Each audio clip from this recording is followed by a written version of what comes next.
అదే ఒక cameraman screen నుంచి చూపించారు కదా మన కెమెరామ్యాన్ డైరెక్టర్ చెప్తాను ఖచ్చితంగా ఎదురుగాను ఇది రిలీజ్ అయ్యాక వీళ్ళు తోపు కాదురా అని ఎంకరేజ్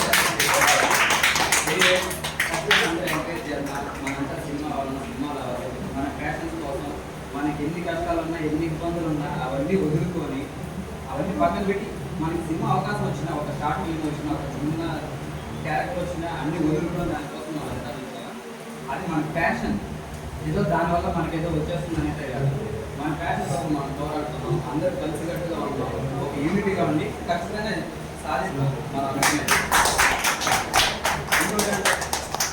ఎన్ని ఒకరికొకరు పడకపోయినా సరే సినిమా పరంగా వచ్చేసి మన సినిమా మనం యూనిటీగా ఉంటే ఖచ్చితంగా తిరుపతిలో ఒక ఆర్టిస్టులు ఉన్నారు, తిరుపతిలో గోల్డెన్ మంది ఉన్నారు అని హైదరాబాద్ ఖచ్చితంగా తెలియాలి. మన తిరుపతిలో ఓపెన్ లొకేషన్స్ ఉన్నాయి, ఓపెన్ ప్లేసెస్ ఉన్నాయి తీయగలిగేది. కానీ ఇక్కడ ఉంటే వాళ్ళకి ఎవరు ఆపర్చునిటీస్ ఇవ్వడం, అటు సైడ్ ఉండే వాళ్ళకి వైజాగ్ వాళ్ళకి దీని వెళ్ళికే వస్తున్నాయి అని మన తిరుపతిలో ఎవరు ఎంకరేజ్ చేయాలి. అందుకే మనల్ని మనమే ఎంకరేజ్ చేసుకొని హైదరాబాద్ నుండి మన తిరుపతిలో చేయాలి. ఓకేనా? నేనైతే ఇదే కోరుకుంటున్నాను.